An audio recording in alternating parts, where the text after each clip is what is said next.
Dust swirled across the auction block as Bééshłizh stepped forward, his weathered face like stone beneath his silver hair. The young slave girl trembled in her chains, eyes downcast, as white traders sneered at the old Apache. With calloused hands, he counted out gold coins, payment for a life deemed worthless by all but him. The crowd fell silent as he approached her, curiosity replacing their mockery. He leaned close, his lips near her ear, and whispered ancient words that seemed to make the very ground beneath them shift. The wind rose suddenly, stinging eyes with sand and dust. When the girl looked up, something had changed in her gaze. Fear, replaced by quiet strength. What power could simple words hold that would make hardened frontiermen step back in alarm? Before we jump back in, tell us where you're tuning in from. And if this story touches you, make sure you're subscribed, because tomorrow I've saved something extra special for you. She couldn't remember her own name anymore. Years of being called girl, or you there, or worse, had scrubbed it from her memory like grit from a pan. The iron manacles had left permanent marks on her wrists, dark bracelets of scar tissue that would never fade. She was 17, or thereabouts. No one had bothered to keep track. The Apache elder walked ahead of her on the narrow trail, his steps sure despite his age. They had been traveling for hours, away from the frontier town where he had purchased her, deeper into territory she had been taught to fear. The sun beat down mercilessly. Her throat burned with thirst, but she dared not speak. Speaking without permission had earned her the scar that split her upper lip. Her mind circled with confusion. Apaches were supposed to be savages who tortured. White captives. That's what she'd always been told. Yet this old man had paid good money for her, only to remove her shackles the moment they were beyond the town's sight. He hadn't bound her wrists again, hadn't threatened or struck her. He'd offered a waterskin and motioned for her to walk beside him, not behind.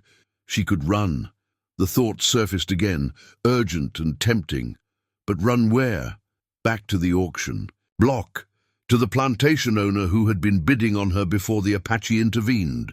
The unknown ahead seemed less terrifying than the certain cruelty behind. When they stopped to rest in the shade of a boulder, the old man offered her dried meat from a pouch at his waist. She took it with trembling fingers, expecting a trick, a reason to punish her, but he simply nodded and turned his gaze to the distant mountains. "Bééshłizh," he said suddenly, tapping his chest. She stared, uncomprehending. He repeated the word, again touching his heart. His name, she realized. He was telling her his name. He gestured to her, a question in his eyes. She opened her mouth, then closed it. How could she tell him she had no name anymore, that she was nobody, nothing, just property to be traded? The shame of it burned worse than the sun. Instead, she looked down at the rusted manacle marks on her wrists. Those, at least, were real. They were proof she existed, even if only as something to be owned. The memory came unbidden. A small farmhouse, a woman's gentle voice calling a name, her name, but the sound of it was gone, replaced by the crack of a whip, the clank of chains, the jeering laughter of men who saw her as less than human. Night found them in a sheltered hollow beneath an overhang of red rock. The old man, Bééshłizh, built a small fire, its light dancing on the stone walls. From his pack he withdrew a worn blanket and offered it to her with a gesture that needed no translation. Rest. Sleep. She took it, wrapping it around her shoulders despite the desert heat.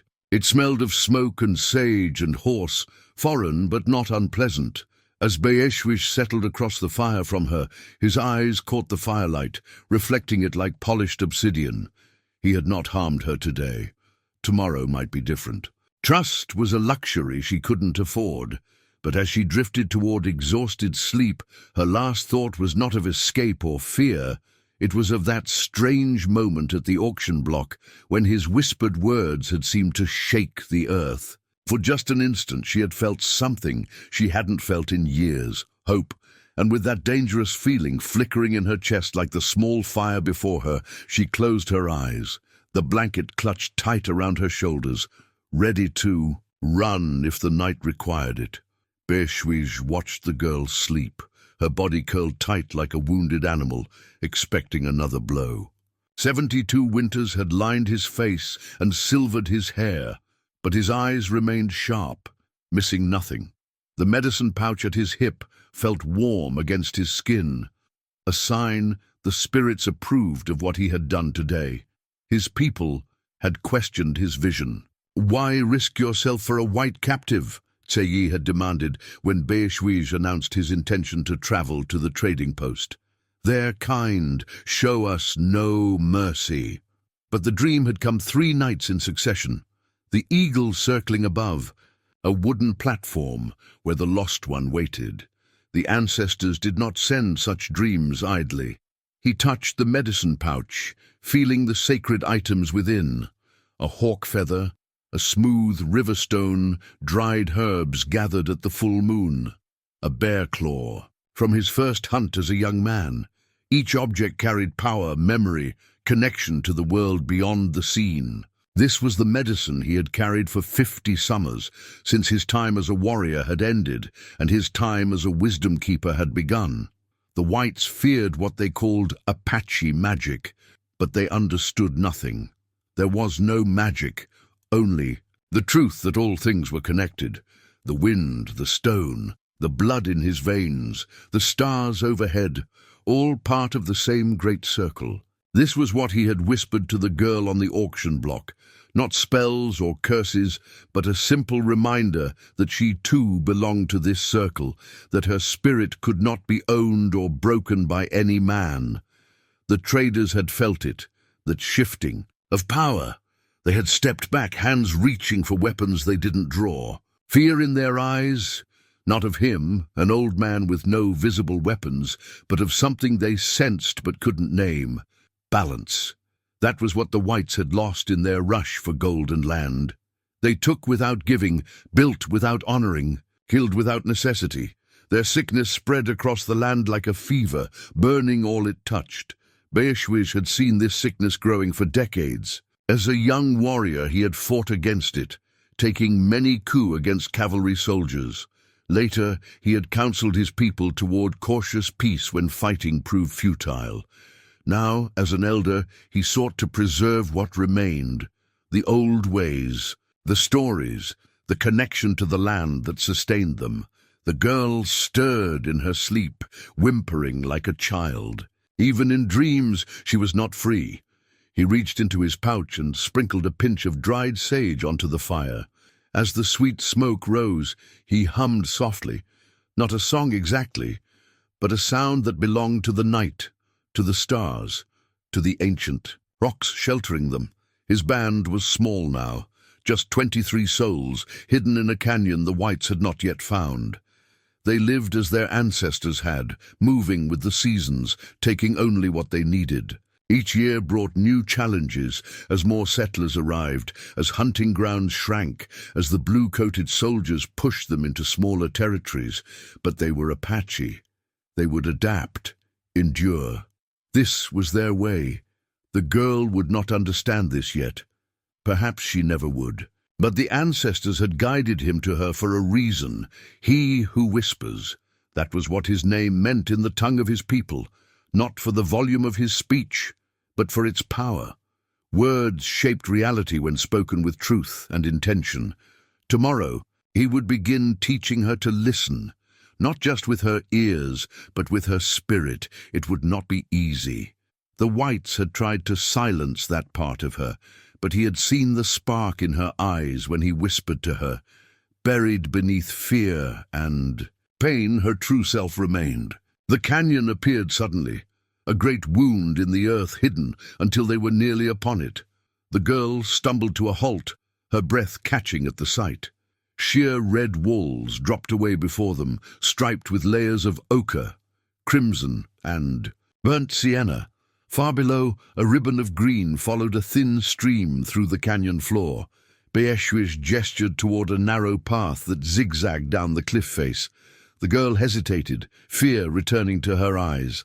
Heights had never bothered her, but the path looked barely wide enough for a mountain goat. Shiu Yudao, Bééshłizh said, extending his hand. "Follow me." The descent took nearly an hour, the old man moving with surprising agility. Twice the girl's foot slipped on loose gravel, and twice his firm grip prevented her fall. By the time they reached the canyon floor, her legs trembled with exhaustion, but a sense of accomplishment had replaced some of her fear. The small Apache camp blended so perfectly with the landscape that she didn't see it until they were among the dwellings. Wickiups made of brush and hides nestled against the canyon walls. Children stopped their play to stare, and women paused in their work. A young warrior emerged from a wickiup, hand moving to the knife at his belt when he spotted her. "Tsei," Bééshłizh greeted him calmly. "Naadwom, I have returned." Tsei's eyes narrowed. He was perhaps 40, his face severe, with a scar that ran from temple to jaw. "You bring a white to our hiding place?" he asked in Apache, his tone making the question an accusation. An older woman approached, her silver-streaked hair bound in a leather wrap. She studied the girl without hostility, then turned to Bééshłizh. "The child from your dream vision?" The elder nodded. "Her spirit called to our ancestors, Nizhoni. They guided me to her." A small child darted from behind Nizhoni's skirts, eyes wide with curiosity. Unlike the adults, she showed no fear or suspicion, only wonder at the stranger in their midst. "Dasani," Nizhoni scolded gently. "Where are your manners?" The girl felt the weight of the tribe's collective gaze. Outsider, intruder. Her breath came faster. Perhaps the auction block would have been better than becoming a captive here, where no one would search for her, where her death would go unmarked. Bééshłizh spoke at length in Apache, his voice measured and calm. She caught none of it, but saw the shifting expressions on the listeners' faces: skepticism, concern, resignation, and in some, cautious acceptance. When he finished, Nizhoni approached and took the girl's hand. Her touch was gentle but firm. "Come," she said in heavily accented English. "Water, food, rest." The canyon itself seemed to watch her passage. On the rock walls, ancient hands had painted figures of animals and hunters, spirals and handprints in pigments that had outlasted their creators by centuries. Some were faded to ghostly outlines, others remained vibrant against the stone. Nizhoni led her to a small wickiup near the stream. Inside, it was cool and dim, with woven mats covering the floor and various pouches and baskets hanging from the frame. The woman gestured for her to sit, then brought a clay cup of water. As the girl drank, her gaze caught on a small painting hung inside the dwelling, a figure in blue holding what looked like lightning in its hand. She pointed to it, curiosity momentarily overcoming her fear. Nizhoni smiled. "Mountain spirit," she said, "brings strength." Outside, the arguments continued. Tsei's voice rose above the others, insistent and angry. The girl understood his fears. She was white. Her presence endangered them all. Yet as the evening shadows lengthened across the canyon floor, no one came to bind her or harm her. Nizhoni brought stew in a wooden bowl, rabbit with unfamiliar herbs that tasted of the desert itself. A small kindness, but one that made tears spring to the girl's eyes. She had forgotten kindness existed in the world. Dawn broke with birdsong echoing off canyon walls.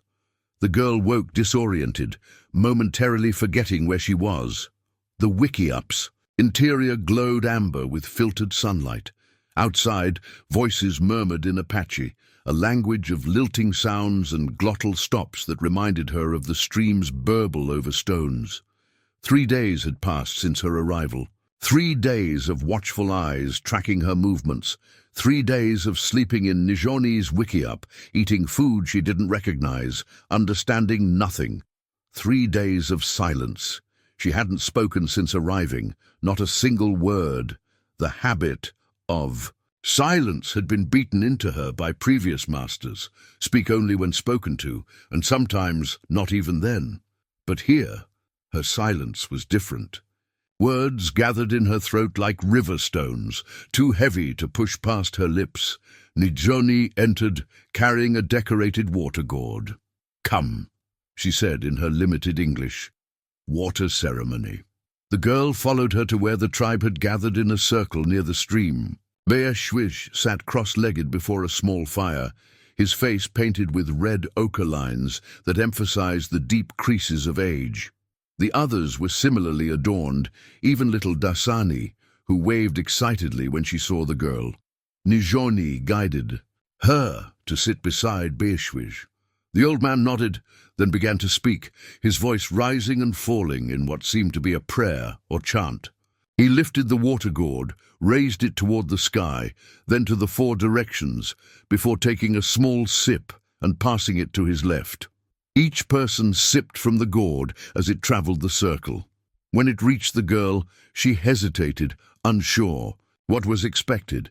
Nijoni mimed drinking and passing it on. The water tasted of minerals and earth, cool and sweet.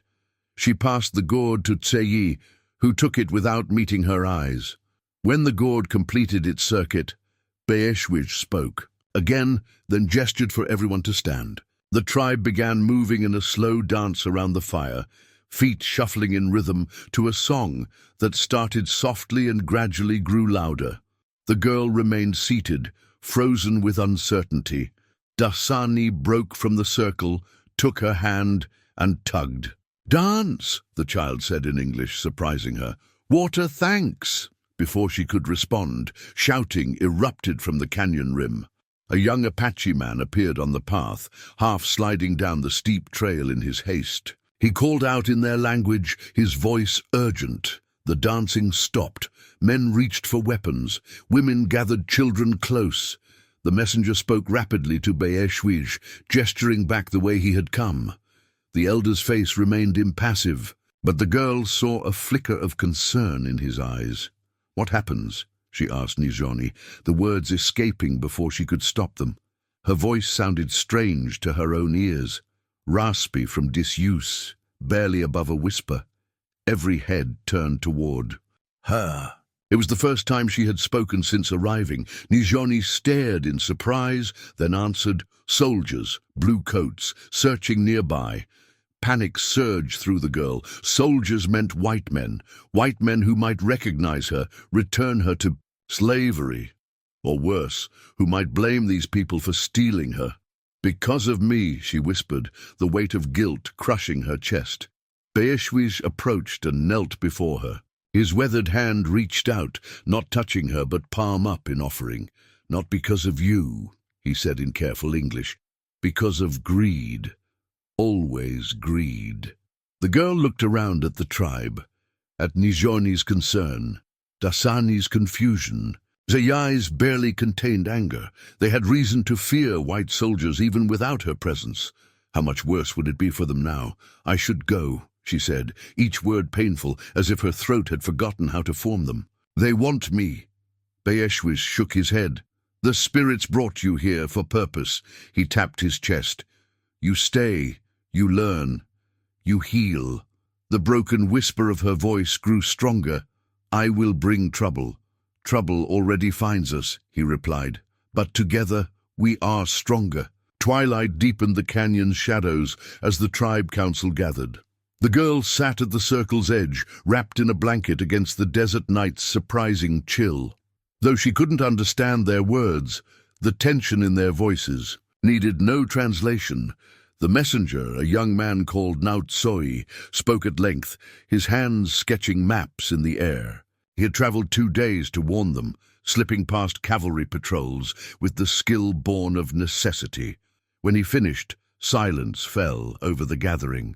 Then Tseyi stood, pointing repeatedly at the girl as he addressed the council. His voice carried the sharp edge of anger, though his face remained controlled. Even without understanding his words, she knew he was arguing for sending her away. The discovery that morning made his position stronger. Dasani had found it while playing. Near the canyon rim, a cavalry saber partially hidden among rocks, its brass hilt catching the sunlight. Someone had been watching them, close enough to leave behind a weapon. Bééshłizh waited until Tseyi finished, then rose slowly to his feet. His response came not in heated argument, but in measured tones, his gaze traveling to each face. In the circle, when he spoke her way, the girl straightened her spine, willing herself to appear worthy of whatever defense he offered. Nijoni leaned close to translate in halting English. He says the soldiers search for more than just you. The trader Hammond. She paused, searching for words. Bad man who sell people. He tells soldiers our band steals cattle, attacks settlers. Lies, the girl whispered. Nijoni nodded. Yes, lies, but soldiers believe. Hammond offers gold for you, gold for Apache scalps. Her weathered face showed no emotion at this last revelation, though the girl felt sick at its meaning. Tsei says you bring danger. Better you go back. Nijoni's eyes held sympathy. Bééshłizh says you are meant to be here. Says visions show you have purpose with us. Purpose. The word stirred something in the girl's chest. She had been property for so long. A thing to be used, not a person with purpose. The debate continued as night fully claimed the canyon. Stars appeared overhead, brilliant in the clear desert air. Finally, Bééshłizh made a declaration that, based on the reactions, settled the matter, at least temporarily. We stay, Nijoni translated, but prepare to move if necessary. Bééshłizh and others will watch the trails. As the council dispersed, the girl caught fragments of information about the man hunting her. Marshal Buchanan, a name that sent ice through her veins. She had seen him once at her previous master's home, a tall man with cold eyes and a reputation for brutality toward Indians. He had fought Apaches before and carried the scars to prove it. And Hammond, the slave trader, who had brought her to the auction block. His pride would be wounded by the Apache's intervention. Men like Hammond didn't forgive such insults. Later, as the camp settled for the night, she slipped away to the stream's edge. The water's quiet music soothed her jangled nerves. Above, the waning moon cast silver light across the canyon walls, illuminating the ancient pictographs, hunters with bows, deer and buffalo, spiraling symbols whose meanings were lost to time. She had overheard her name in the council discussions, not her true name, which remained lost even to her, but the white men's name for her, Sarah. It sounded strange now, belonging to someone she no longer recognized. A soft footfall behind her broke her reverie. Tsei stood several paces away, his expression unreadable in the moonlight. You should not wander alone, he said in surprisingly clear English. She nodded, expecting him to order her back to Nijoni's wickiup. Instead, he pointed to the saber he now carried at his waist, the cavalry weapon Dasani had found. The man who carried this will bring others, you understand? Yes, she whispered. They will come for you and kill us for helping you. It wasn't a question, but she answered anyway. I'm sorry. Zei studied her for a long moment. Bééshłizh believes the spirits have plans for you. His tone made clear his own doubts. For all our sakes, I hope he is right. Morning sunlight spilled over the canyon rim, burnishing the red walls with gold. Bééshłizh found the girl sitting outside Nijoni's wickiup, awkwardly attempting to grind acorn meal with a stone metate, as she'd seen the Apache women do. Her movements were clumsy, unpracticed. Without comment, he motioned for her to follow. She abandoned the task with what looked like relief, dusting flour from her hands. He led her to the edge of the camp, then up a narrow trail that climbed partway up the canyon wall to a flat outcropping. From this vantage, they could see the entire encampment below and the winding course of the stream through the canyon floor. Bééshłizh sat cross-legged on the stone and patted the space beside him. When she hesitantly joined him, he withdrew. Something from his belt, a knife with a handle of polished wood and a blade of gleaming black obsidian, its edge honed to deadly sharpness. For you, he said, offering it handle first. She recoiled slightly. I can't. Cannot what? He asked. Use a knife. The admission came reluctantly. My masters would never. She trailed off, her eyes downcast. Not slave now. Bééshłizh said firmly. Apache women carry knives for work, for defense. He extended it again. You learn. This time she took it, holding the unfamiliar weight awkwardly. The handle fit her palm better than expected, the wood smooth against her skin. First lesson, he said, pointing to a nearby creosote bush with yellow flowers. Plants give life. Plants can heal. Plants can kill. Must know difference. For the next hour, he taught her to identify desert plants, which could be eaten, which treated wounds, which caused sickness if touched. He showed her how to use the knife to cut healing herbs, demonstrating the proper grip and motion before letting her try. Her first attempts were hesitant, the blade slipping in her grasp. But gradually, her confidence grew. By midday, she had collected a small bundle of medicinal plants in a pouch he provided. They moved higher up the canyon wall, the climb taxing her unused muscles. Bééshłizh, despite his age, moved with the sure-footed grace of a mountain goat. Near the rim he suddenly froze, raising one hand in warning. A rattlesnake lay coiled on a sun-warmed rock, its warning buzz filling the air. The girl stumbled backward, nearly losing her footing on the narrow trail. Bééshłizh remained perfectly still. Watch, he said softly. Snake warnings before strikes. Respect warning. No need for fear. It's poisonous, she whispered, her heart pounding. Yes, dangerous, but not evil. He shifted slightly, giving the snake space. It watched them with unblinking eyes, its rattle still vibrating. Snake takes only what it needs, kills only to eat or defend. They backed slowly away until the rattling stopped. Only then did Bééshłizh continue up the trail. At the canyon rim, he pointed to the distant mountains. Blue Mountain Apache there, Mescalero there. His finger traced the horizon. White settlements there. Each location was marked by a thin column of smoke rising into the clear sky. Cavalry fought there. The girl absorbed the geography lesson, understanding its implications. They were surrounded, the hidden canyon one of the few safe places remaining. Why show me this? She asked. Knowledge is survival, he replied simply. As they descended, a small figure darted from behind a boulder, Dasani clearly having followed them despite being told to stay in camp. Ya ter, the child called, waving enthusiastically. To the girl's surprise, Bééshłizh didn't scold the child, but instead smiled and returned the greeting. When Dasani pointed excitedly at a plant growing from a crevice in the rock face, the elder paused to examine it.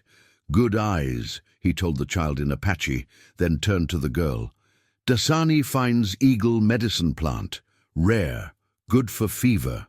The girl studied the unassuming plant with its tiny white flowers.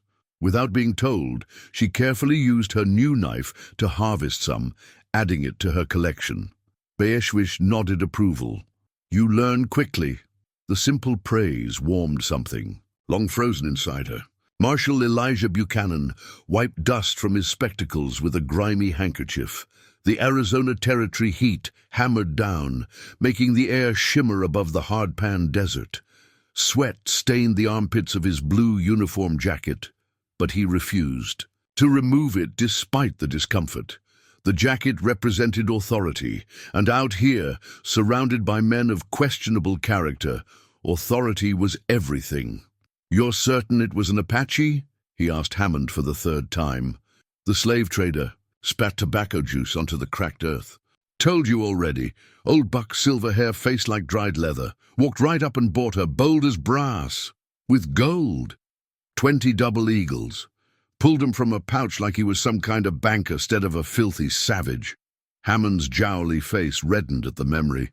Whispered something to her, and next thing, girls looking at him like he hung the moon. Damned heathen witchcraft, if you ask me. Buchanan made no comment on this last assertion. After 15 years patrolling the territory, he had no patience for superstitious nonsense. Still, the incident was peculiar. Apaches rarely entered white settlements openly, and they certainly didn't purchase slaves at auction. You have a description of the girl, he asked, though Hammond had already provided one. He wanted to see if the story remained consistent. White, maybe 17, brown hair, blue eyes, thin but strong-looking. Had a scar here. Hammond traced. A line across his upper lip. Belonged to the Wilkes plantation before they lost her in a card game. Trouble, that one. Silent mostly, but them quiet ones think too much. Buchanan nodded, filing away the details. He unfolded a worn map on his saddle horn, studying the terrain. You're sure they headed west, toward the Diablo Range? Followed 'em myself for half a day before turning back, Hammond confirmed. Bastard. Never even looked behind him, like he knew no one would dare follow. The posse Buchanan had assembled, 6 men plus Hammond, shifted restlessly in their saddles. They were a motley crew. 2 former soldiers who'd served under him during the Apache campaigns, a pair of bounty hunters keen on the reward Hammond had offered, and 2 local ranchers with grievances against Indians generally and Apaches specifically. Not the disciplined cavalry unit he'd once commanded, but they'd have to suffice. The fort commander had refused his request for troops, insisting there was no evidence of Apache raids to justify military action. "What's the plan, Marshal?" asked Ricker, one of the ex-soldiers. "Those mountains are full of canyons and hidey holes. Could take weeks to flush 'em out." Buchanan folded the map deliberately. "We're not hunting the whole tribe, just one old man and a white girl. We find them, we retrieve her, and if the Apache resists—" He let the implication hang in the air. "And the reward," Hammond interjected. $500 for the girl, same for the Apache's scalp. "That offer still stands." A murmur of interest rippled through the posse. Such sums represented months of wages for most of them. "We're officers of the law," Buchanan reminded them coldly, "not bounty hunters. Our job is to rescue a kidnapped white woman and apprehend her abductor." He leveled a hard stare at Hammond. "The reward is your business, not mine." As they mounted up to continue the pursuit, Buchanan's hand brushed the empty scabbard at his side. The loss of his cavalry saber still rankled. He'd left it propped against a rock while scouting a canyon 2 days back, only to find it missing when he returned. Someone had been watching them, likely Apache scouts. A weathered wanted poster fluttered from Hammond's saddlebag, hastily printed in the frontier town they'd departed 3 days ago. It showed crude drawings of an old Indian and a young woman, with the bold caption, "Kidnapped white girl, $500 reward." Buchanan had a reputation to maintain. 3 Apache campaigns, 11 skirmishes, and he'd never failed to complete a mission. He wouldn't start now. "Move out," he ordered, spurring his horse westward. The mountains loomed on the horizon, their shadows stretching toward him like dark fingers across the desert floor. The girl woke screaming, her body drenched in sweat despite the night's chill. The nightmare clung like cobwebs. The auction block, Hammond's fleshy hand on her shoulder, shackles biting into her wrists. But this time Bééshłizh hadn't appeared. Instead, Marshal Buchanan stood in the crowd, his cold eyes finding hers as he raised a rifle. Nijoni was beside her instantly, weathered hands steady on her shoulders. "Shh, child, only dreams." But they weren't just dreams. Every night they returned, growing more vivid, more terrifying.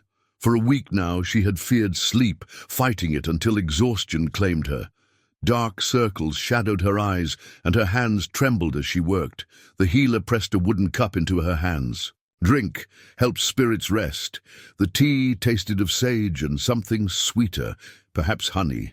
The girl sipped it cautiously, then more deeply as its warmth spread through her chest.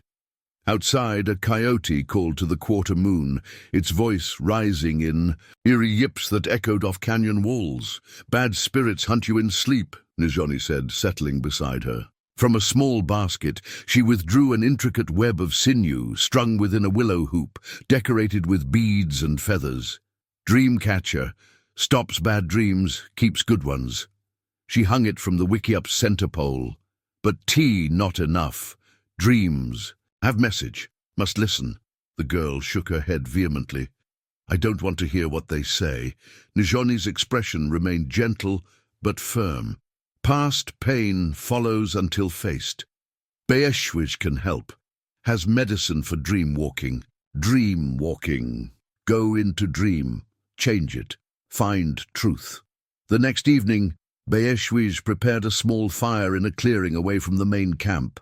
The girl sat opposite him, wrapped in a blanket against the desert night. Between them lay objects of power, an eagle feather, a smooth river stone, a small clay bowl of water, and a pouch of herbs. Dreams are doorways, he explained in his halting English. Between worlds, between times. Bad dreams keep door closed. He sprinkled herbs into the fire, releasing a sweet, pungent smoke. We open door, walk through, find what hides behind fear. The ritual began simply, breathing in the sacred smoke, listening to Bééshłizh's rhythmic chanting.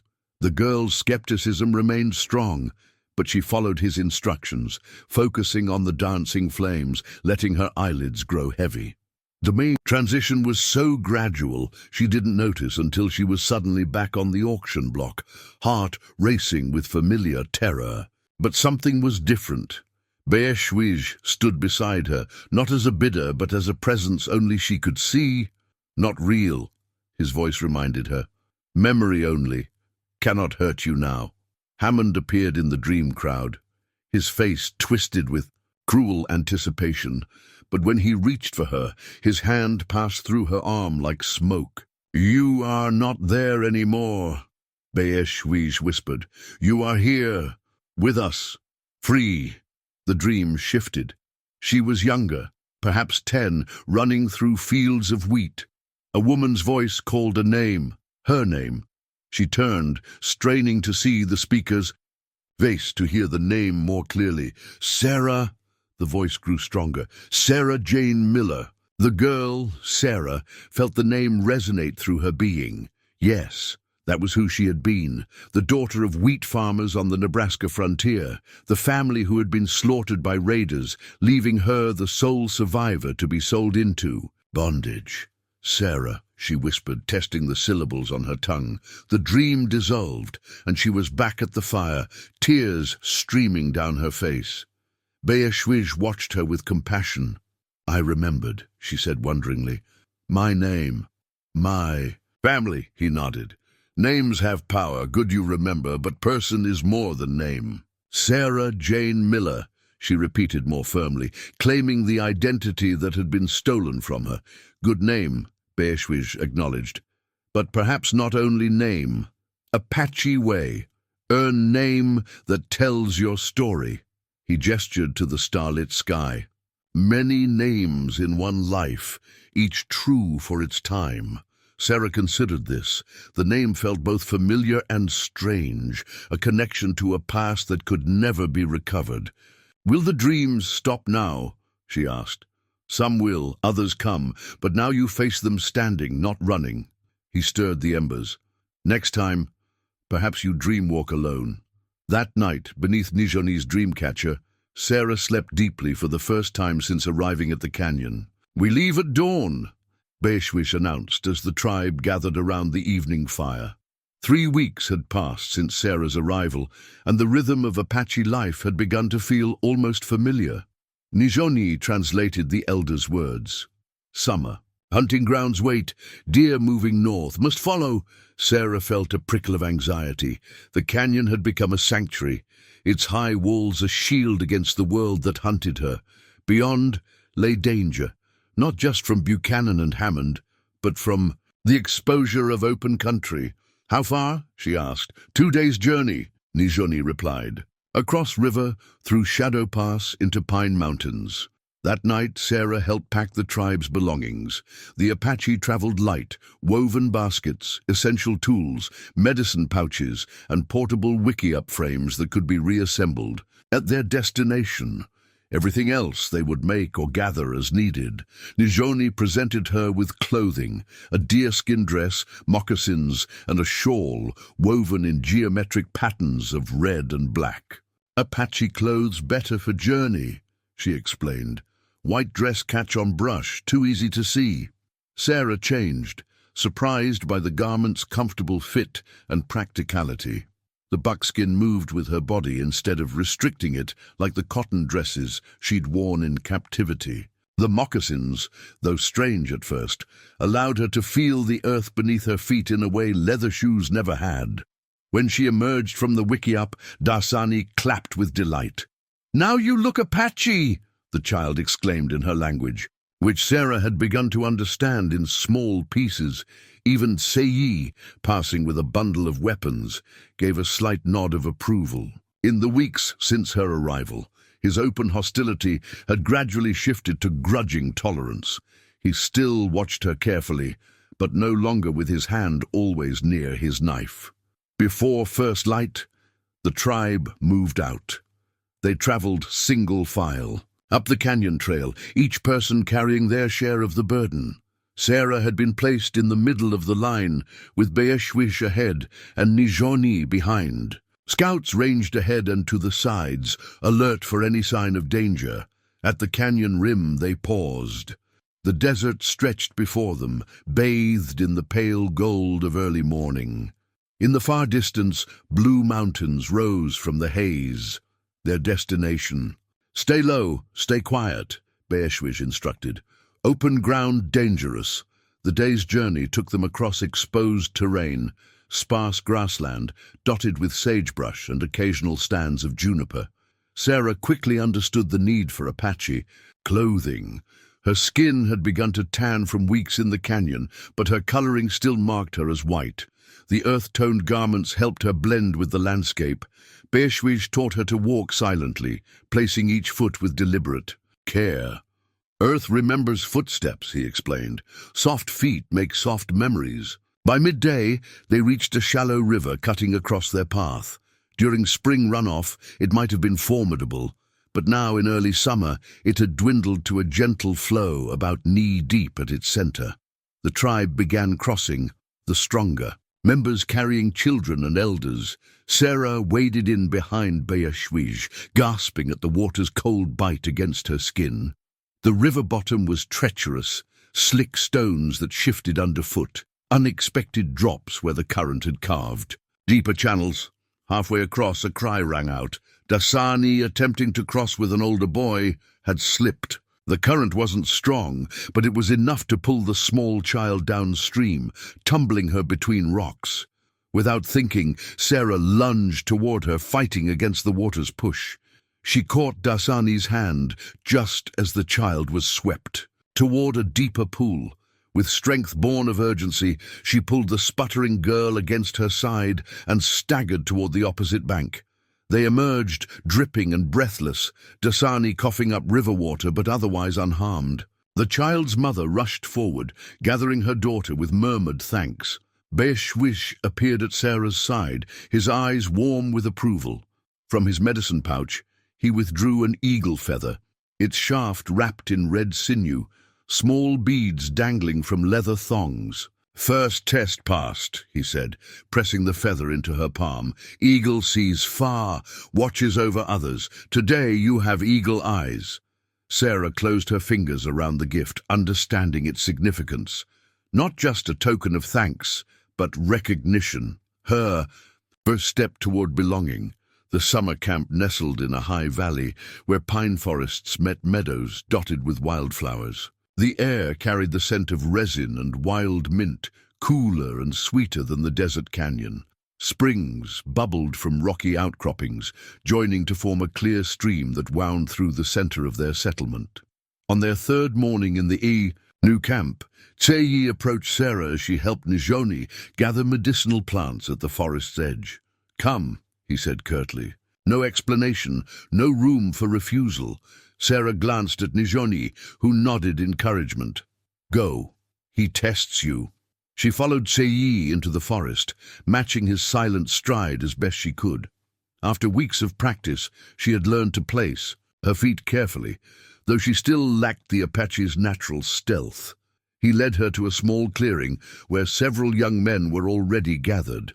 Seyi pointed to a collection of weapons laid on a buckskin cloth, bows of various sizes, quivers of arrows, hunting knives, and throwing sticks. "You learn to hunt," he stated. Sarah hesitated. Women in white society didn't hunt. It wasn't considered proper. But among the Apache, she had observed that while men did most of the hunting, women sometimes participated, particularly in smaller game hunts. "I don't know how," she admitted. Tsei's face remained impassive. "That is why I teach." He selected a bow, smaller than a warrior's weapon, but sturdy, crafted from a flexible wood she didn't recognize. "Bééshłizh says you stay with tribe. If stay, must contribute." The morning passed in exhausting practice. Tsei was a demanding teacher, correcting her stance with abrupt gestures, demonstrating the proper way to nock an arrow, to draw the bowstring, to sight along the shaft. His instructions were sparse, his approval non-existent. By midday, Sarah's fingers were raw, her arms trembling with fatigue. But when she finally managed to hit the target, a knot on a distant pine, something shifted in Tsei's demeanor. Not approval exactly, but a slight easing of his rigid posture. "Again," he said, but the word held less edge than before. Days passed in this new routine.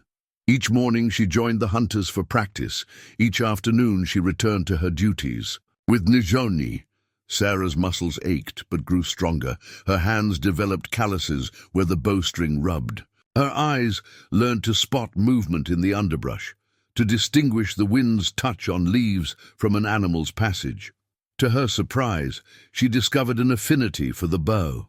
Her aim improved rapidly, drawing grudging nods from the young men, who had initially smirked at the white girl attempting their ways.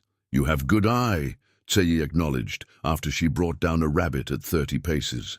It was the closest thing to praise she had received from him. 1 week into her training, Tsei announced she would join that day's deer hunt. Before dawn, the hunting party gathered. 5 men, Tsei and Sarah. They moved silently through the forest, climbing higher into the mountains, where deer browsed in meadows ringed by aspen groves. "Stay downwind," Tsei murmured as they positioned themselves. "Wait for my signal." They settled into stillness, becoming part of the landscape. An hour passed, then another. Sarah's legs cramped, but she didn't shift position. Patience. Bééshłizh had taught her, was the hunter's first virtue. The sun had climbed to midday when 3 deer, a doe and 2 yearlings, entered the meadow. The hunters remained motionless, arrows nocked but undrawn until the animals moved into range. Tsei raised his hand, then dropped it. 3 hunters released their arrows simultaneously. 2 deer fell. The third bolted toward the trees, directly toward Sarah's position. Time slowed. She drew her bow, tracking the panicked animal's flight, remembering Tsei's lessons. "Lead the target. Breathe out as you release." The arrow flew true, striking the deer's chest. It stumbled, then collapsed mere paces from where she hid. Silence fell over the meadow. Sarah stood, her heart hammering. She had taken a life, not thoughtlessly or cruelly, but for food, for survival. The gravity of the moment settled into her bones. The hunters approached the fallen deer. One of the young men eyed her with newfound respect. "Good shot," he said in Apache. Tsei examined her kill, then straightened. From his belt, he withdrew his own hunting knife and offered it to her, handle first. "Deer gives life to tribe. You give thanks, take what is needed." It was more than a hunting lesson. It was acceptance. The full moon rose over the summer camp, casting silver light across the high mountain valley. Sarah sat alone at the stream's edge, watching moonlight dance on rippling water. 6 weeks had passed since Bééshłizh had purchased her at the auction block. A lifetime ago, it seemed. "Sarah Jane Miller," she whispered, testing the name she had recovered in the dream-walking. It still felt like someone else's name, belonging to a girl who had died with her family on that blood-soaked Nebraska farm. Soft footsteps approached. Nijoni, carrying a clay bowl decorated with geometric patterns. "Bééshłizh asks for you," the healer said. "Time for council." Sarah followed her to the central fire where the tribe had gathered. The atmosphere felt ceremonial, expectant. Bééshłizh sat cross-legged at the circle's head, his face painted with ochre stripes. An eagle, feather tied into his silver hair, he motioned for Sarah to sit opposite him. The clay bowl Nizhoni had carried was placed between them, empty save for a small coal glowing at its center. Among Apache, Bééshłizh began, his voice carrying in the night stillness. Names tell story. Child's first name, simple like, small seed. Later names grow from deeds, from spirit path. He gestured to himself. My youth name, tall boy. Warrior name, swift knife. Elder name, Bééshłizh, he who whispers. Nizhoni translated, though Sarah had begun to understand much of his speech directly. You come to us as Sarah, Bééshłizh continued. Good name from before time, but now new life begins. Apache way, new path, new name. He looked around the circle. Those who know you may speak what they see in you. Dasani was first to step forward, solemn despite her youth. She placed a small white stone in the bowl. She saved me from the river, the child said in Apache. Her hands are strong, but gentle. Nizhoni added a sprig of healing herbs. She learns the medicine, weighs quickly. Her fingers remember what her mind has not yet grasped. One by one, tribe members approached, each adding a token to the bowl, a hawk feather, an arrowhead, a piece of woven grass, each sharing an observation about the white girl who had come to live among them. Sarah felt warmth spread through her chest that had nothing to do with the fire. These people had watched her, truly seen her, in ways no one had since her family's death. Finally, Tseyi rose. The circle quieted. His opinion carried weight as the band's lead warrior. He approached, slowly, his expression unreadable. I doubted her, he said, not looking at Sarah but addressing the circle, thought she brought only danger. He paused. She has proven herself willing to learn our ways. Her eye is keen, her arrow flies true. From his belt, he withdrew a small, carved wooden bow, a perfect miniature of a hunting weapon. He placed it in the bowl. She is not Apache by birth, but her spirit begins to understand our path. Bééshłizh nodded in acknowledgement, then turned to Sarah. You have heard what others see. Now look into fire.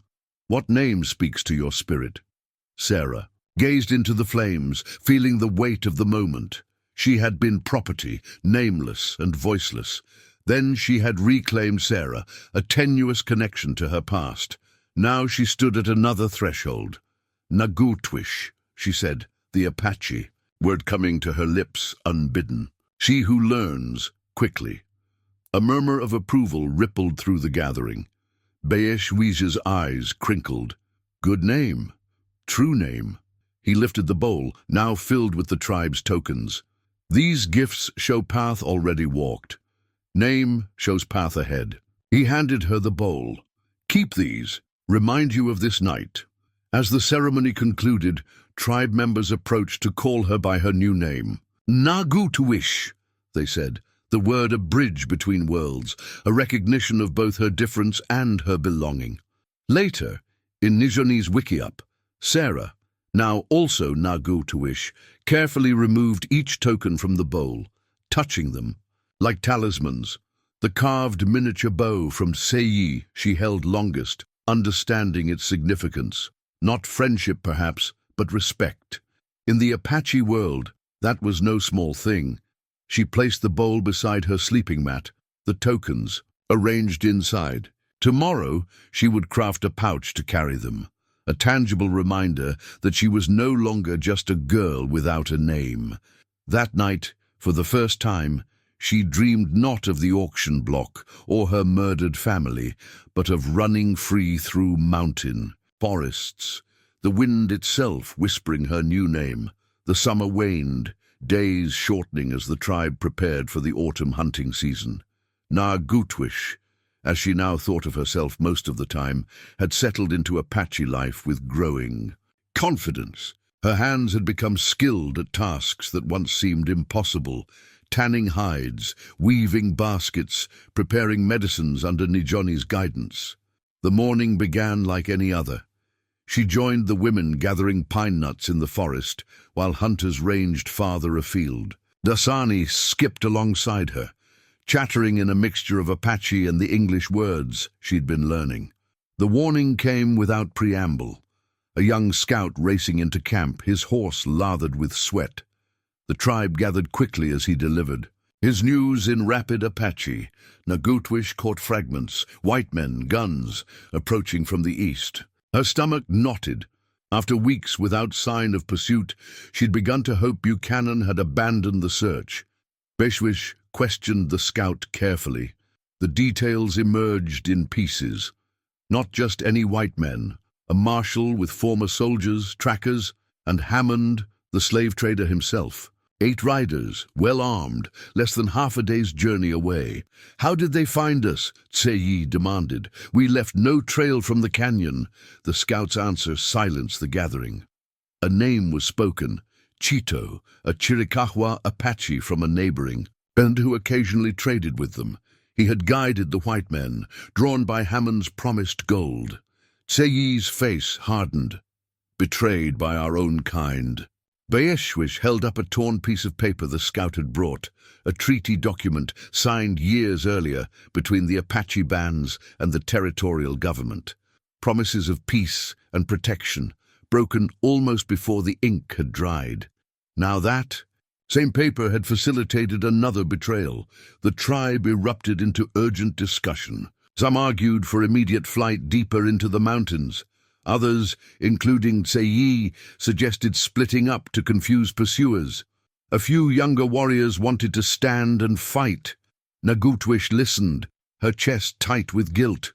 These people had taken her in, taught her, named her. Now they faced danger because of her presence. The debate continued as the day waned. Finally, Bééshłizh raised his hand for silence. "We leave at first light," he announced. "Return to canyon. Home by hidden trails. Hunters will cover our path." In the privacy of Nijoni's wickiup, Nagutwish packed her few belongings with trembling hands. The healer watched her with knowing eyes. "Not your fault," Nijoni said gently. "White men always find reason to come after Apache." "But they wouldn't be here now if not for me," Nagutwish countered, the truth bitter on her tongue. "Hammond wants me back. Buchanan won't stop until he finds me." Perhaps. Nijoni sorted dried herbs into travel pouches. Or perhaps spirits. "Brought you to us for reason we don't yet see." That night, Nagutwish couldn't sleep. Outside, she could hear the movements of warriors preparing defenses, just in case. The murmur of anxious conversations drifted through the camp. A plan formed in her mind, terrible in its simplicity. If she left, surrendered herself to Buchanan, the tribe would be safe. Hammond would have what he wanted. The pursuit would end. The thought of returning to slavery made her physically ill. But the alternative, bringing death to those who had shown her kindness, was unbearable. Near dawn, while the camp still slept, she rose silently. She dressed in her original clothing, carefully folded and stored these past weeks, the faded cotton dress marking her as white, as Sarah again. The Apache garments she left neatly stacked, alongside the obsidian knife Bééshłizh had given her. These things belonged to Nagutwish, and Nagutwish would cease to exist after today. On a scrap of rawhide, she scratched a message, in the written Apache that Nijoni had begun teaching her, crude symbols expressing gratitude and apology. She placed it atop her folded clothes, the medicine pouch containing her naming tokens she kept, tucked beneath her dress. Whatever happened, she would carry that reminder of her time among the Apache. As first light touched the eastern ridges, Sarah, for she had mentally reclaimed that name for what she must do, slipped between the sentries. Her feet, once clumsy, now moved silently through the forest.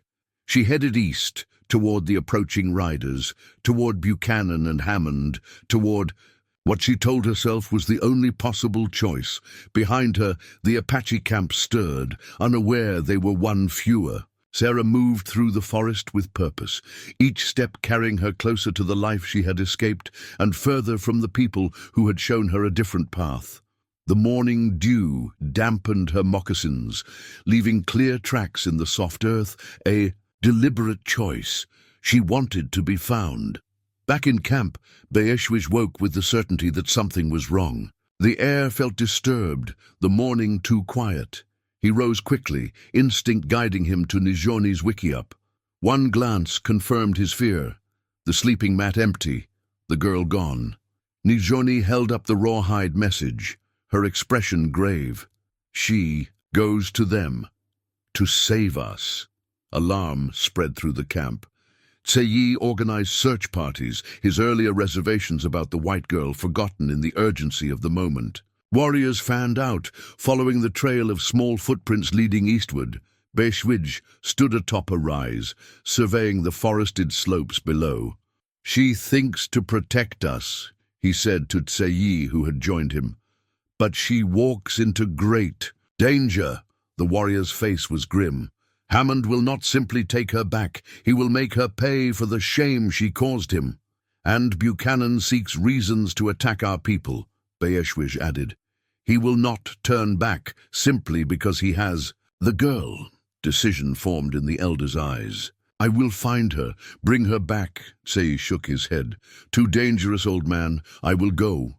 "We both go," Bééshłizh said with finality. "The rest prepare the tribe to move. If we do not return by midday, lead them to the canyon by the hidden trails." They traveled swiftly, following Sarah's trail. Though she had learned much from the Apache, she was still new to forest craft. Her passage left signs clear to experienced trackers: bent twigs, disturbed stones, occasional clear footprints where she crossed soft ground. "She makes no effort to hide her path," Tsei observed. "She wishes to be found," Bééshłizh replied. "By the white men, not by us." They pushed harder, moving in the silent ground-eating lope that Apache warriors could maintain for hours. The girl had a head start, but they were gaining. Meanwhile, Sarah pressed eastward, her resolve wavering. With each step, the medicine pouch bounced against her chest beneath her dress, a constant reminder of what she was leaving behind. Twice she nearly turned back. Twice she forced herself onward. The forest thinned as she descended into a broad valley. In the distance, she could see dust rising, riders approaching. Her pulse quickened. Too late for second thoughts now. She found a fallen log and sat, smoothing her wrinkled dress, composing herself to meet whatever came. The medicine pouch she tucked more securely out of sight. That, at least, they would not take from her. The riders appeared at the valley's edge, 8 men on horseback, just as the scout had reported. Even at a distance, she recognized Hammond's portly silhouette and Buchanan's military bearing. A leaner figure rode slightly apart, Cheeto, the Apache guide, the betrayer. Sarah stood, making herself visible. She raised one hand in a gesture that couldn't be misinterpreted. Surrender. The riders spotted her, changing course to intercept. Sarah's mouth went dry, but she held her ground. She would not run, would not give them the satisfaction of a chase. She would face them with the dignity Bééshłizh had taught her. Behind her, unseen, Bééshłizh and Tsei reached the forest's edge. They were too late. Already a rider, one of Buchanan's scouts, had broken from the main group, galloping ahead to secure the prize.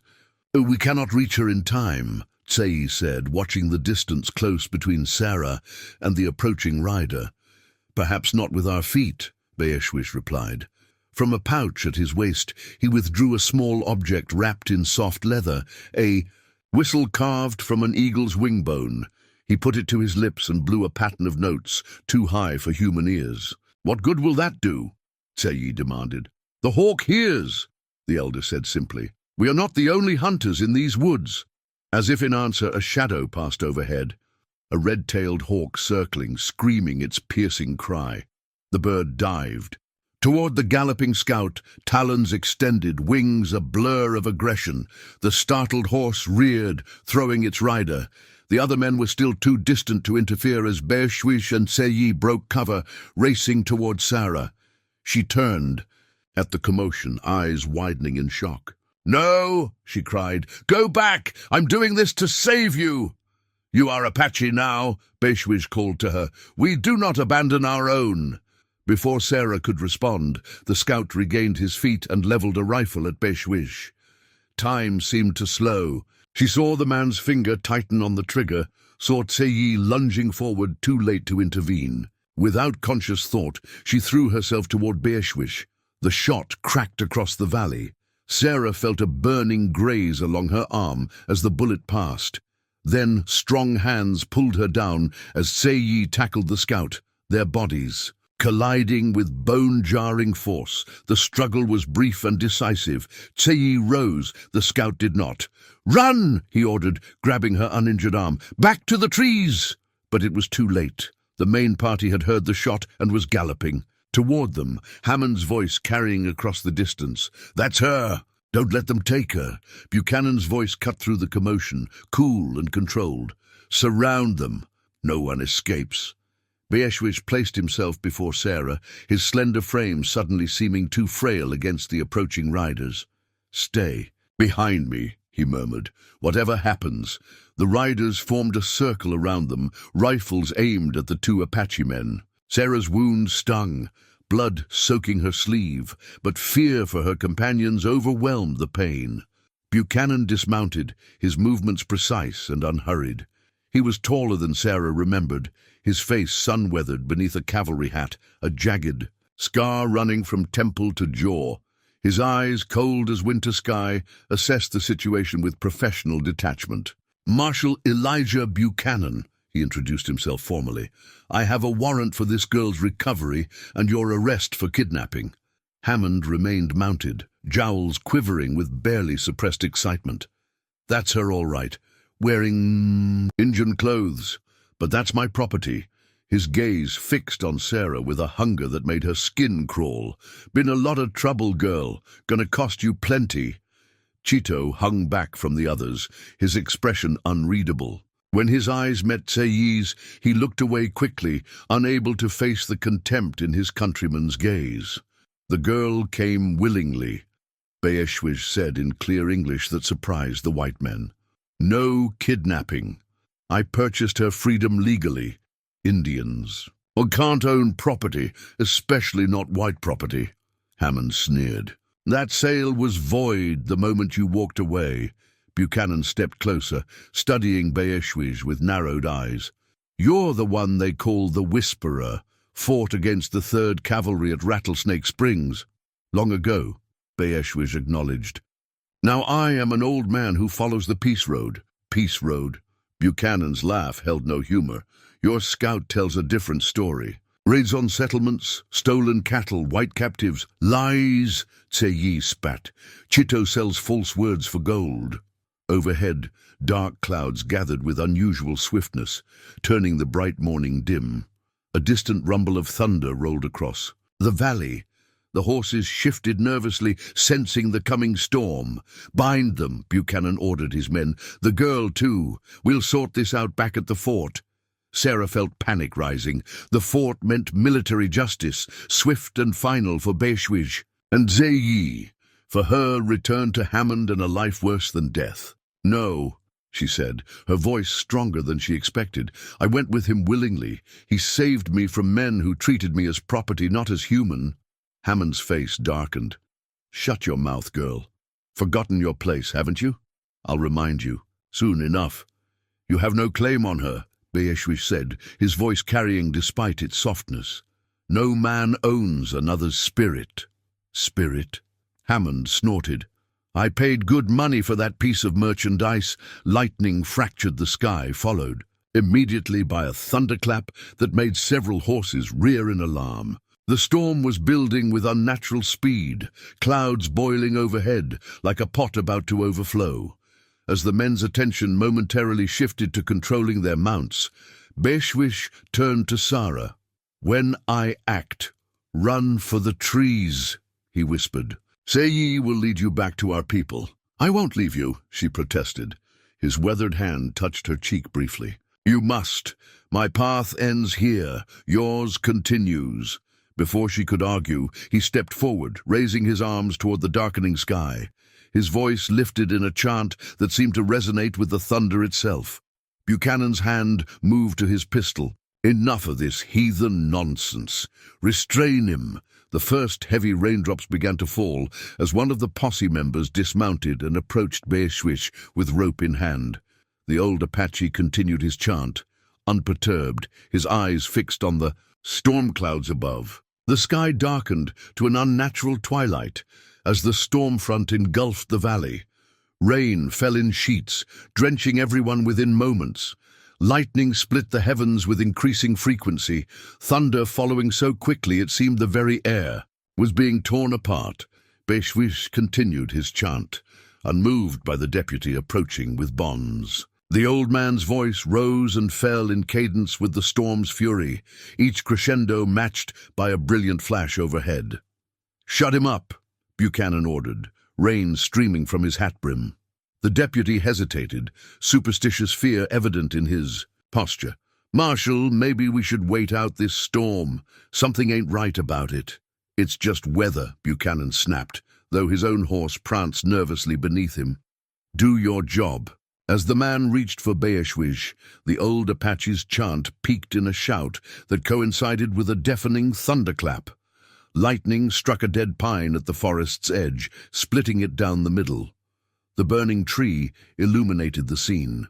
With eerie, flickering light, the deputy stumbled backward. Even Buchanan flinched. Hammond's fear manifested as anger. "Don't tell me you're scared of an old Indian's mumbo-jumbo. He's just taking advantage of the storm." But doubt had taken root. The posse members exchanged uneasy glances as the unnatural storm intensified. Their horses whinnied and bucked, difficult to control in the chaos of wind and rain. From the forest came new sounds, whoops and calls that seemed to emanate from multiple directions at once. War cries, or perhaps just the wind's deception. "We're surrounded!"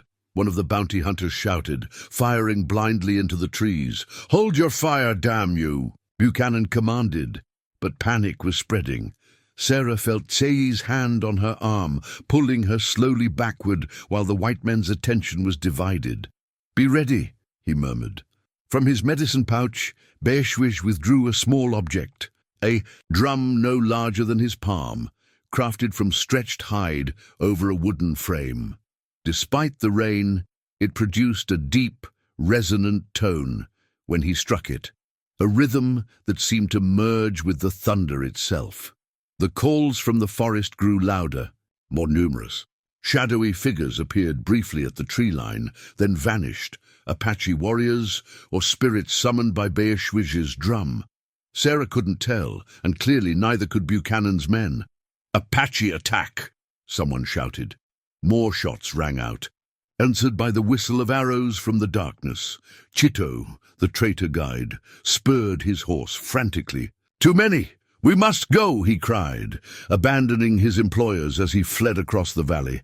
Hammond's nerve broke. "To hell with this!" he shouted, wheeling his horse to follow Chito's retreat. Buchanan, however, remained focused amidst the chaos. His cold gaze locked on Sarah and the two Apache. "No one's going anywhere," he said, drawing his pistol. Bééshłizh's drum beat quickened. The storm responded with a barrage of lightning that struck all around the clearing, driving the remaining posse members into retreat. Rain fell with such intensity that visibility diminished to mere yards. Buchanan fired, the shot going wide. As his horse reared, "Damn you all!" he shouted, struggling to regain control of his mount. "Now!" Tsei urged, pulling Sarah toward the forest.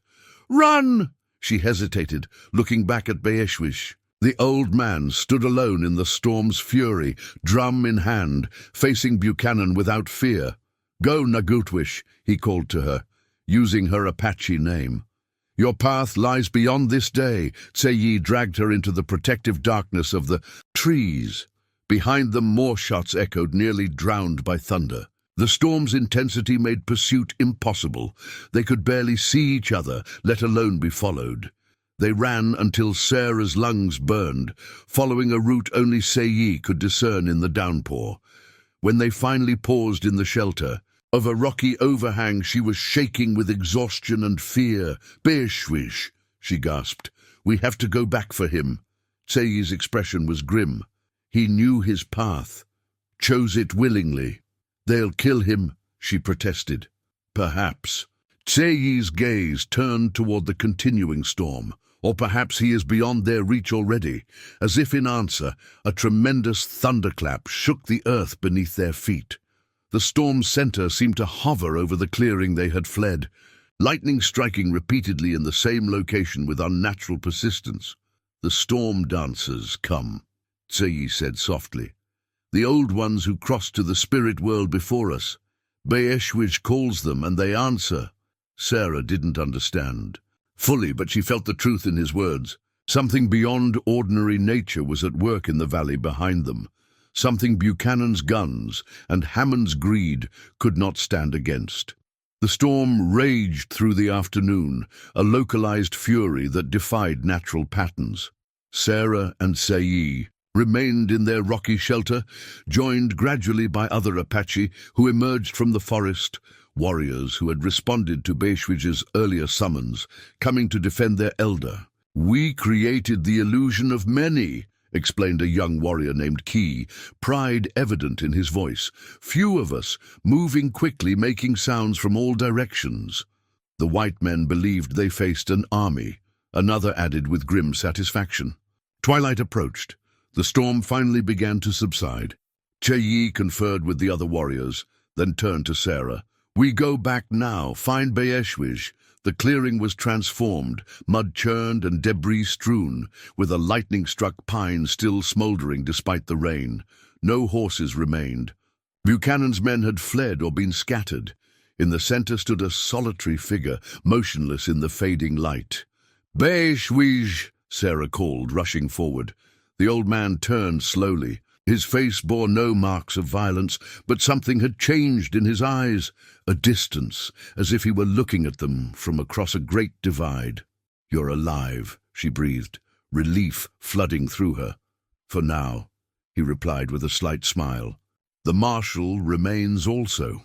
Only then did Sarah notice the second figure, Buchanan, seated on a fallen log at the clearing's edge. His uniform was sodden, his hat missing, his normally immaculate appearance reduced to muddy disarray.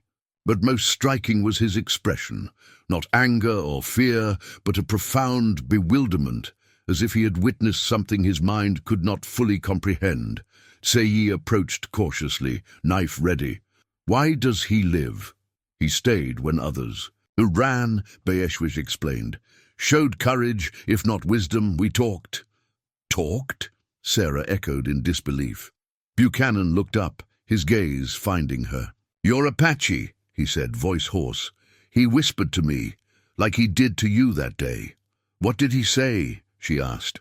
The marshal shook his head. "I don't know the words, Indian language, but I understood somehow." He ran a trembling hand through his hair, showed me things, my life, my death, the emptiness between. A shudder passed through him.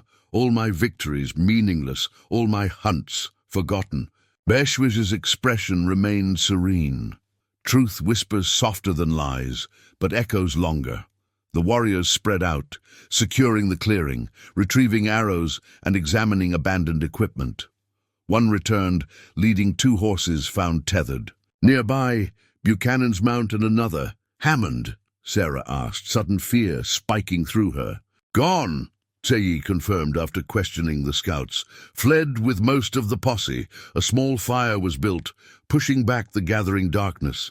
The lightning-struck pine provided ample dry wood from its interior, its split trunk creating a natural torch that illuminated the strange tableau. Apache warriors, the white girl, the old medicine man, and the defeated marshal. Buchanan refused food when offered, but accepted water, drinking with the desperation of a man emerging from desert crossing. "What will you do with me?" he finally asked, addressing Bééshłizh directly. "Send you back to your people," the elder replied. "With a message." "What message?" "That you found no Apache raiders, no stolen cattle, no white captives." Bééshłizh's voice remained gentle but carried undeniable authority. "That your informant Cheeto lied for gold, and Hammond sought the girl for vengeance, not justice." Buchanan gave a bitter laugh. "They won't believe me. My reputation, your reputation brought you here alone when your men fled, Bééshłizh interrupted. Keep that part. The rest, he made a dismissive gesture. Let it blow away like dust. As the night deepened, Sarah sat beside Bééshłizh, at the fire's edge. The other Apache maintained a respectful distance, sensing the elder's need for quiet. I thought you would die, she said softly, sacrificing yourself for me. Death comes when it comes, he replied. Not before, not after. What really happened with Buchanan? What did you whisper to him? Bééshłizh's eyes reflected the dancing. Flames. Showed him his path. All paths, the ones taken, the ones abandoned. His gaze shifted to the marshal, now slumped in exhausted sleep under guard. Some men need to see themselves from mountain height to understand the smallness of their anger. Will he keep his word, leave us in peace? For a time, Bééshłizh sounded certain. Some wounds go too deep for permanent healing, but even scars can remind us to choose differently. Sarah touched the medicine pouch at her neck, the one she had refused to surrender. Like my scars. He nodded. The whisper works differently. And for each person, for you it awakened, for him it humbled. And for Hammond, what would your whisper have shown him? Bééshłizh's expression darkened slightly. Some ears are closed too tightly to hear truth, no matter how loudly it calls. Dawn broke clear after the storm, the washed landscape gleaming with renewed color. Sarah, Nagutwish, once more in her thoughts, stood with the Apache as they prepared to depart. Buchanan sat astride his horse, a changed man from the proud marshal who had pursued them so relentlessly. Remember our agreement, Bééshłizh said, looking up at him. 3 moons of peace, time enough for your wounds to heal, for your report to be filed and forgotten. Buchanan nodded stiffly. I'll report the raid was a false alarm, that Hammond's informant was unreliable. He hesitated, then added, after that, I cannot promise what orders might come. When those orders come, remember what you saw in the whisper, Bééshłizh replied. Then decide your path again. The marshal's gaze shifted to Nagutwish. The girl is no longer your concern, Tseyi interrupted sharply. She is Apache now. A flicker of the old Buchanan surfaced. Briefly, pride, authority, conviction of rightness. But it faded as quickly as it had appeared. Without another word, he turned his horse and rode away, a solitary figure diminishing across the valley floor. The journey back to the canyon took 4 days, the tribe moving cautiously despite Buchanan's assurances. Scouts ranged ahead and behind, watching for any sign of Hammond or others who might still pursue them. On the final night before reaching their destination, the tribe camped in a sheltered arroyo. After the evening meal, Bééshłizh called for a cleansing ceremony to wash away the spiritual residue of conflict. One by one, tribe members entered a circle formed of stones gathered from the 4 sacred directions. Each spoke of fears faced, courage found, lessons learned. When Nagutwish's turn came, she stood tall in the firelight. I thought my sacrifice would save you, she said in careful Apache. I was wrong. It was your strength that saved me. The strength of belonging.